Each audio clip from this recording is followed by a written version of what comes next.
Who was your favourite Doctor? Well,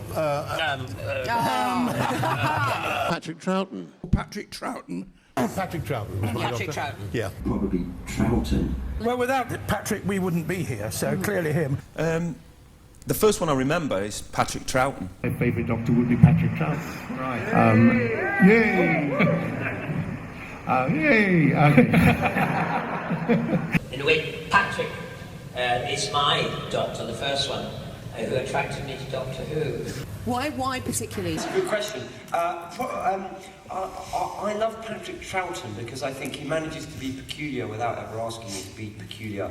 He was very much a character actor, and he approached the Second Doctor as a character and created this wonderful kind of elliptical, sly, hobo character, which was so different to what had gone before, and which the audience warmed to immediately. It was wonderfully, beguilingly kind of at right angles to everything else that was going on, and somehow he managed always to sort things out without you noticing that he'd done it, which is kind of, it was like a wild magician.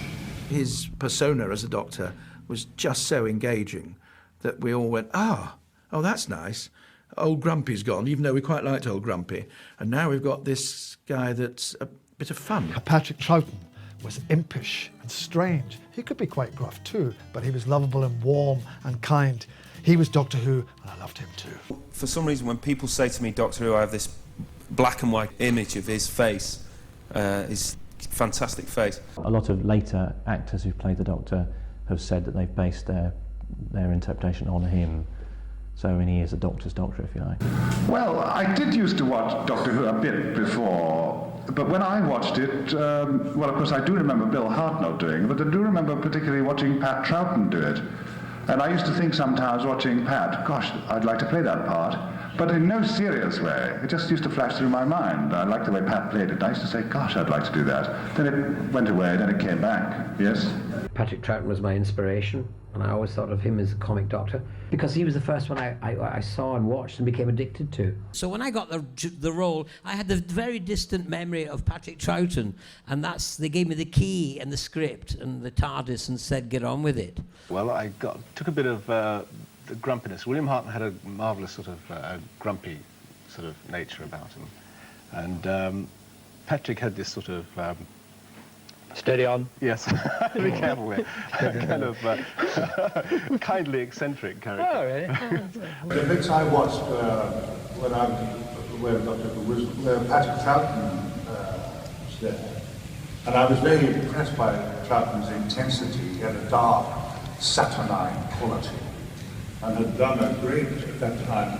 I think I'd known him from playing Peter Quill in the Old Curiosity Shop, which he played in terrifying intensity.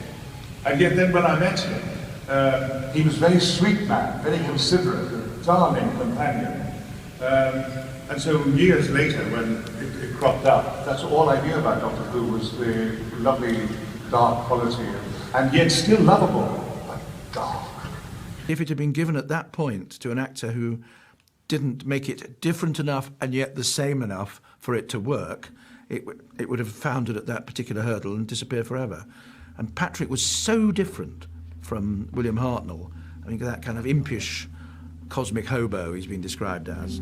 I grew up watching William Hartnell, really, and the prospect of Patrick taking over, another Doctor other than William Hartnell, I found very, very, disturbing. And I just remember sitting down and watching Patrick's first episode, and he had the most difficult job. He was the first regeneration. I just remember being won over by the end of that series by this extraordinary character that he came up with. And you get the impression from Troughton that he wasn't telling you the whole story, you know?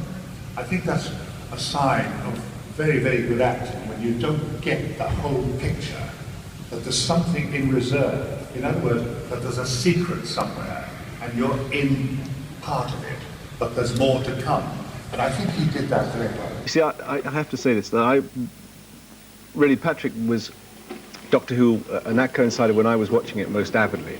And the one immortal, the thing that really is burned in my memory is the day that Patrick took over from William Hartnell. Really? Yeah, it really does, yeah. It's true. I remember that. I remember that shot for shot, I think. And to never lie on the floor. Yes, that's right. And be yes. transmogrified. Well, I know it's your favourite doctor, isn't it? Patrick, well, he did the job that enabled the rest of us to do ours. I did a play in Cardiff, and word got to the theatre. Oh, Peter Capaldi's, filming studios. He'd like to meet you tomorrow. So I went to the studio, and he did the scene, and then cut. And he went, just a minute, and he pointed to me and said, "See him? If it wasn't for him and his doctor, we wouldn't be working here today." Yeah. And they all gave me a round of applause. Yeah. Now, he didn't have to do it. He didn't have to say that. There's a great belief that Pat Troughton and I hate each other's guts. In fact, we adore each other. We're tremendously close friends. But we started this war from the three doctors many years ago. We sort of bit and scrabbled and sort of niggled each other. And this sort of caught on, so in conferences we pretend to fight and hate each other and so on, but it's all a big act. We're very fond of each other. And I knew him well, because I'd shared a flat with David, his son, for years. In fact, I was David's best man when he got married. So I knew Pat in those days. And he was such a generous man. Because when I did Two Doctors with him, there was a reticence on my part, because I thought, see Patrick Troughton, second Doctor. And I wanted to know, I respected him, but it was neutral, which is lovely. Did you ever work with Patrick? Yes, he was in All Creatures Great and Small. He played a character in All Creatures Great and Small. Oh, right. And so I think he was in a couple of episodes or so. Oh, wow. Yeah. That must have been great fun. It was, yeah. Because I guess you had a lot of guest stars coming into that show. Yeah, we did. But as I said, he was kind of my doctor, so that was my moment of, wow, it's Patrick Troughton. Peter Davison told me that Patrick Troughton had told him only do 3 years. I was advised to do this by this gentleman on my right. So this was the god himself, Taunton, so only do 3 years. And Peter had only done 3 years. And so I thought, that was in my head, only do 3 years. The question I get asked a lot is, who's your favourite doctor? And while dear old Patrick was still alive, I forbore to answer it because I knew he'd be embarrassed. But if I was in front of a firing squad, name your favourite doctor, it would be dear old Pat.